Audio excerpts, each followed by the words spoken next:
Nearly 30 million people in coastal regions face high risks from climate change.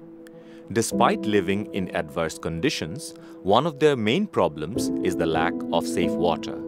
Everyone is affected, but it poses a major barrier to the dreams of the younger generation. What are the youths that live in coastal areas thinking about this? Let's hear it from them. আমি Bangladesh football দলে একজন player হতে চাই। আমার স্বপ্ন স্টেডিয়ামের সব মানুষ আমার নাম ধরে চিৎকার করবে। আমাকে এলাকায় পানির সমস্যা থাকার জন্য ভালোভাবে প্র্যাকটিস করতে পারি না। কোনোরা মনের জোরে কাজে লাগায় আমরা আমাকে প্র্যাকটিস করি। পানি ছাড়া কি কখনো একটা মানুষের দেহ চলে? আমি আমার স্বপ্নের এত কাছাকাছি আইসেও স্বপ্ন পূরণ করতে পারতেছি না। আমি স্কুল কলেজ শেষ করে ডাক্তার হতে চাই। এই গ্রামের মানুষের সেবা করতে চাই। কিন্তু আমার পড়াশোনায় সবথেকে বেশি ব্যাঘাত ঘটাচ্ছে নিরাপদ পানির অভাবে। মাসিকের দিনগুলোতে ক্লাস মিস করতে হয়। বাড়িতে থাকলে সুস্থ থাকতে পারি না নিরাপদ পানির অভাবে। আমার এই কথাগুলো আমি কার কাছে বলবো? তবে নিরাপদ পানি পাওয়া কি আমার অধিকার না? জলবায়ু পরিবর্তনের কারণে বাংলাদেশে যে কয়টা হটস্পট আছে তার মধ্যে উপকূলীয় অঞ্চল অন্যতম। যে সমস্ত ইম্প্যাক্ট ফেস করতে হয় সবগুলোই এখানে বিদ্যমান, যেমন স্যালিনিটি, জলাবদ্ধতা, সাইক্লোন এবং এর প্রভাবে স্বাস্থ্যের যে ক্ষতি, লাইভলিহুডের যে ক্ষতি, সব কিছুই তাদের প্রতিনিয়ত ফেস করতে হয়। অথচ তারা মোটেও এর জন্য দায়ী নয়। এই যে চারিদিকে এত পানি দেখতেছেন, এর কোনো কিছুই আমরা খাওয়া, রান্না, গোসল কোনো কাজেই ব্যবহার করতে পারি না। পানি আনতে পানির উপর দিয়ে মাইলের পর মাইল আমাকে পাড়ি দিতে হয়। দিনকে দিন পানিতে বাড়তিছে লবণ আর আমাকে বাড়তিছে কষ্ট। সারা দিন কাজকর্ম শেষে বাড়িতে ফিরে এত যুদ্ধ করতে কারো ভালো লাগে কন? আমাকে সাওয়াল পাওয়ালের ভবিষ্যৎ কি হবে?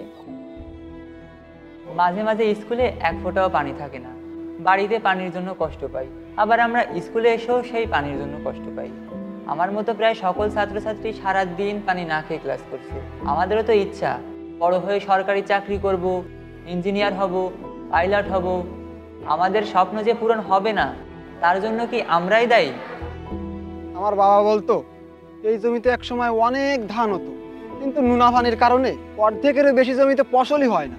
কৃষিকাজের জন্য তো পানি দরকার, কিন্তু পানি যদি না থাকে আমি আমার সন্তানের আর আমার স্বপ্ন পূরণ কিভাবে করব? অন্যদের মতো আমি স্বাভাবিকভাবে দেখতে পারি না, কিন্তু শব্দ আর স্পর্শের মাধ্যমে লেখাপড়া শিখে আমিও চাই নিজের পায়ে দাঁড়াতে, স্বনির্ভর হতে। এক্ষেত্রে আমার মা সবসময় আমার পাশে থাকছে। আমাদের এলাকায় বিশুদ্ধ পানি পাওয়া যায় না বললেই চলে।